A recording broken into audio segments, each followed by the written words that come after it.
The British Columbia Institute of Technology acknowledges that our campuses are located on the unceded traditional territories of the Coast Salish nations of Musqueam, Squamish, and Tsleil-Waututh.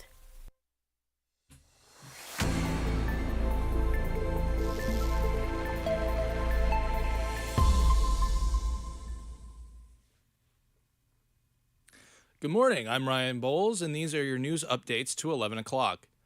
WorkSafe BC has announced new rules in regards to crane safety in the province. Employers in BC will now be required to submit 2 weeks' notice to WorkSafe BC before any crane operation begins. The new rules came in effect October 1st in response to numerous crane collapses in the province in recent years. According to WorkSafe BC, there are 350 cranes in operation in BC. Kelowna RCMP are investigating an assault on a girl caught on video. Police say they're reviewing the video caught on Friday night to identify all those involved, including witnesses. The RCMP say the attack is one of many incidents of youth crime in the city, including assault and mischief on a beachfront park. Mounties are asking anyone with information on this incident to contact police. An Indigenous woman in Coquitlam has filed a human rights complaint against a local Canadian Tire. Dawn Wilson says her father's bag was unfairly searched and he was subjected to racist comments. Wilson says she wants people to be more aware of incidents like this. One thing that I would like back is just the pieces of myself that I feel were taken. And I think that this is one step towards that by giving me strength to say, this isn't okay, not for me and not for anyone else. And if it takes me standing up to do that for my dad and I, then and other people, then it's worth it. Saskatchewan Premier Scott Moe is making promises to students ahead of their provincial election. The Saskatchewan Party leader is promising tuition aid to post-secondary students if they stay in the province post-graduation. Moe says if his party is re-elected, they will increase the tuition rebate offered to students in their graduation retention program. The program currently allows students to claim rebates of up to $20,000 dependent on the length of their program. The Premier says nearly 85,000 students have already benefited from the program. Ontario Premier Doug Ford has announced plans to increase highway speed limits in the province. Ford's government increased speed limits on 6 provincial highways in 2022 from 100 kilometers per hour to 110 kilometers per hour. Ford says he wants even more expansion of highway speed limits. I've directed the minister to raise the speed limit to 110 kilometers on all 400 series highways where it is safe to do so. I'm going to repeat that, where it is safe to do so. We're leaving no stone unturned to help fight gridlock on our roads. Ford has also directed provincial transportation officials to create plans for a tunnel under Highway 401. A gas well fire north of Calgary has been extinguished.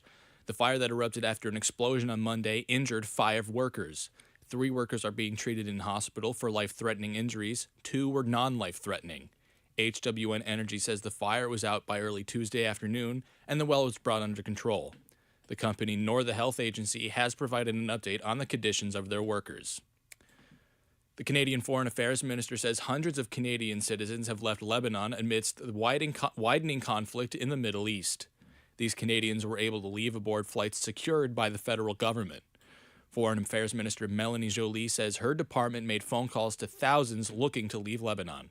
We have 654 seats available. So you can see that basically there's still lots of seats that are available to Canadians. So my point to those watching or listening to us is if you're offered a seat, please take it. And I know it's difficult. The federal government is currently looking to evacuate all Canadians from Lebanon, where it's believed 45,000 still remain. CBS News has announced that former President Donald Trump has declined an interview with 60 Minutes. The network planned back-to-back interviews with Trump and Vice President Kamala Harris to air before the upcoming election. The program will now feature a standalone interview with Vice President Harris as she's looking to be elected to the nation's highest office. Trump's campaign team has responded to the CBS announcement, calling it fake news. 60 Minutes has conducted interviews with presidential candidates in every election cycle. Trump's previous appearance during his 2020 re-election bid ended contentiously, with then-President Trump leaving early. For your weather today, expect a mix of sun and cloud with a high of 15 and a low of 9 tonight. Tomorrow, expect similar conditions. These were your news updates to 11 o'clock. My name is Ryan Bowles, and you're listening to BCIT's The Crow. Stay tuned for more on BCIT's 1680 The Crow. This is 1680 The Crow, and you're listening to our feature presentation. What do you collect? I collect shoes, K-pop albums, rocks and crystals, Pokemon cards, money, sports trading cards, photo cards. I collect jewelry from different countries I visited and from thrift stores.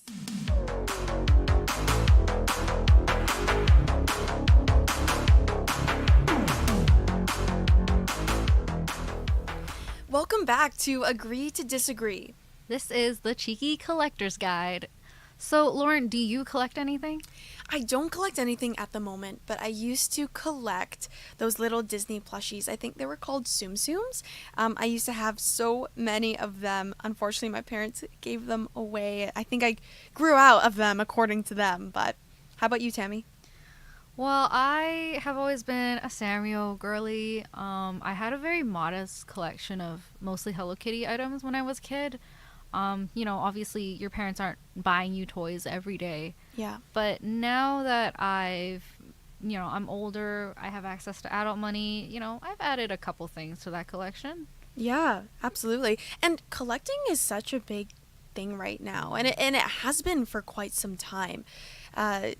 You can collect Funko Pops, vintage art, vinyls, there's a whole range of things to collect. It's an endless world of collecting. Yeah, and there's some real value that can be generated from these collections, especially if you manage to get your hands on something that was maybe owned by a celebrity or something that was limited edition or even first edition. There's some real big money in these collections. Totally. Aw, new Charizard card. Cool. New Gym Challenge game cards. Can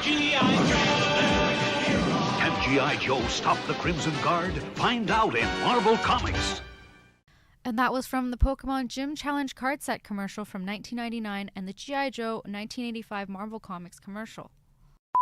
There are different collectors out there. People who make art, people who sell them, people who just admire them for themselves. I mean, what is it? Profit or passion or both? You know what? I met a guy the other day who just paints on Pokemon cards. Whoa, really? Yeah, you can find him on Instagram. He goes by Sukoko Studio. He takes Pokemon cards, and you know how they just have a little rectangle of art where you can see the Pokemon? Yeah. He takes that and he basically expands the painting to fill the entire card. This is how he puts it. Oh, I like that one. That one's sweet. That's adorable. Yeah, these later ones definitely goes back to my childhood where I would also stare at my Pokemon cards and just imagine what that world looked like. And I paint on everything. I try to paint on all over my sketchbooks. I just thought, what if I, just expanded the world?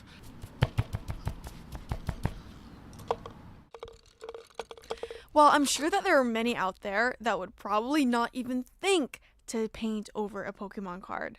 Yeah, Sue's not painting on a first edition Charizard or anything. Most of the cards he paints on are not worth more than a couple dimes probably. But it doesn't even matter to him anyway because the value of Pokemon cards to him isn't the monetary value but the Pokemon card itself. In fact, to him, a roughed up Pokemon card is more valuable than a mint condition one because a roughed up one has all the stories and the memories attached to it. Those ones tell more of a story, especially even if they are a little bit damaged, because for me, I want to be able to feel how do I transform it? Do I make it seem as if, the card itself was attacked by a Pokemon? How do I, incorporate that? I want to do more of that.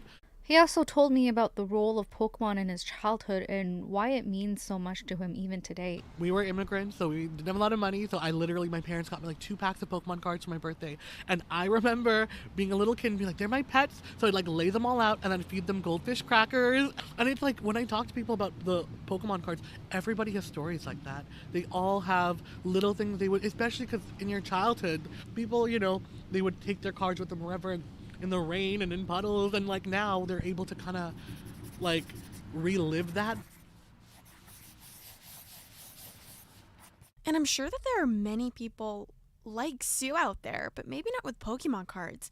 Well, what about comic books? I met this artist a little while back who creates collages out of vintage comic books. He's a collector and an artist. Oh, really? Just like Sue.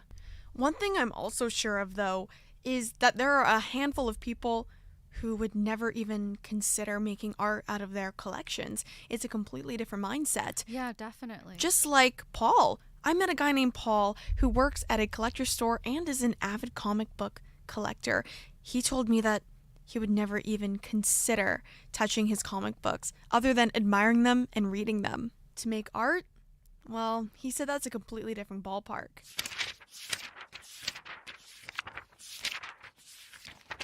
That's not something I would do, not something I would recommend. To me, that's kind of like debasing the comic. Like, I'm a collector that likes to have his collection complete, like 100%, not with pieces missing and things out of it, right? If I see a comic like that, I wouldn't buy it because it's not for me.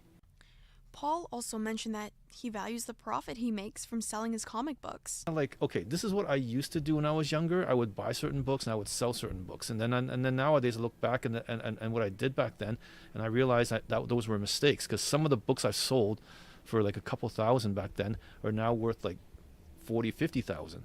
So I'm sitting there going, wow, I sold a book for 2,000 that now is worth over 50,000. I go, and I had a bunch of them. I could retire off of that stuff. I had like 20 copies like that I did, thinking, wow, I made a couple $100 here, a couple $100 there. This is fantastic. Not real. Paul and Sue are two very different collectors. I mean, one likes to make art and the other one likes to collect and make profit off of his comic books. For me personally, I wouldn't know what I want to do. I mean, I'm not an artist and I'm not a salesman either, so I'm not too sure how I would go about it. For me, when I was younger, whenever I had a collection of something, I wouldn't want anyone to touch it. I would present it really neatly in my room and just kind of admire it from a distance and then tell people to admire it from even a further distance. For me personally, I can't justify spending money on something unless I can use it. So if I collect something, like I collect Sanrio things, if I get like a Hello Kitty keychain, I'll put it on my backpack because then I'll actively be using it and I'm actively enjoying it rather than just having it on a shelf somewhere. And with a collection, at least for me, I wanted to complete it. And so that's what I asked Paul. I asked him what would he do if he collected all the comic books. I don't think that's ever going to happen because, like you said, not just with the sheer amount of books out there, but just the sheer dollar volume. There's so much stuff out there I want that I can never afford, right? Because there's books out there that's worth millions of dollars, worth more than a house. I'm never going to be able to afford that, right? So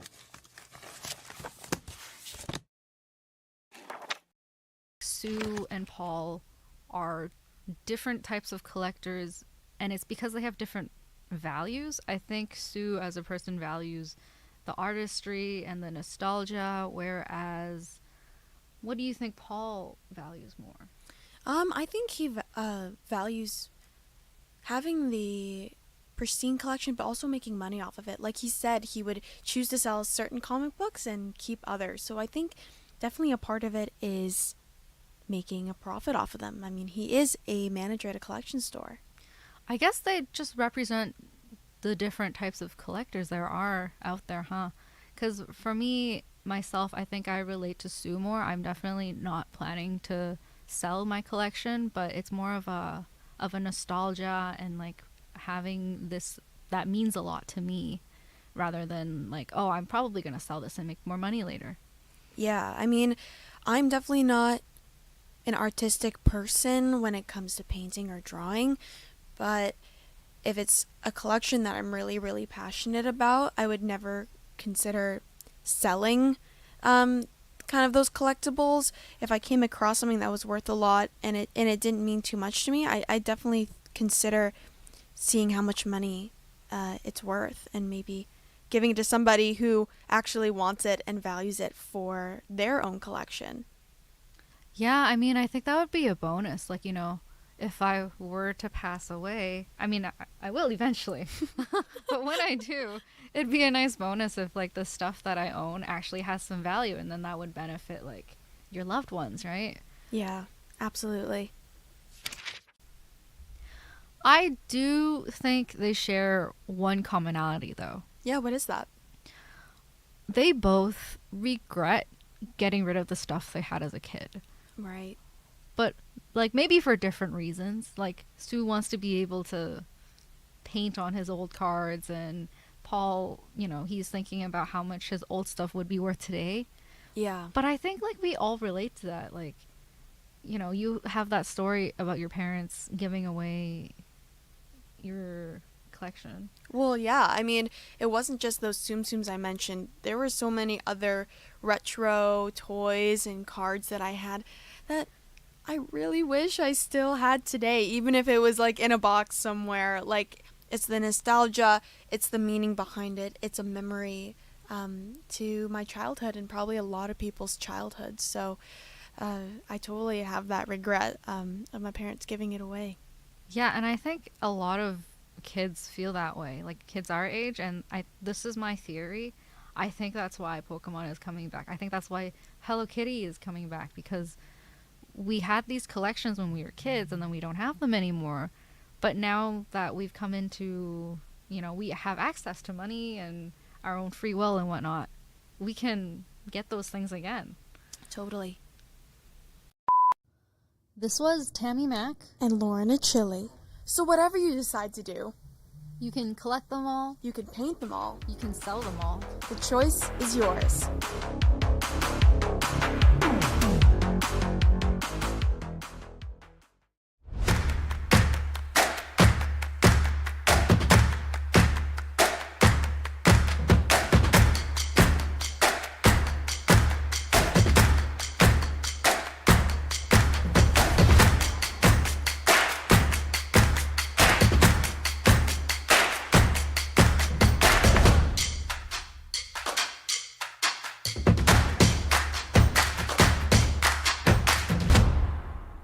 Everything is changing to digital. Everything is online. People aren't just waiting for the 6 o'clock news anymore. People want their news right now. They want to be able to go onto their smartphone, onto the internet, and see the news that they want to see. Vancouver is growing at, a really rapid rate, the Lower Mainland even, and with the tools that we're given here, we're able to cover all of that.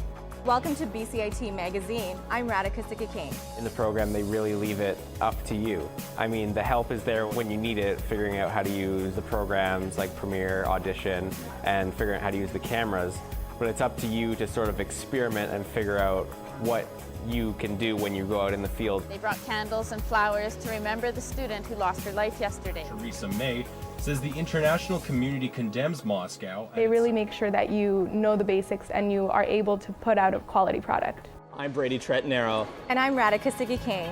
Thank you for tuning in to BCIT Magazine.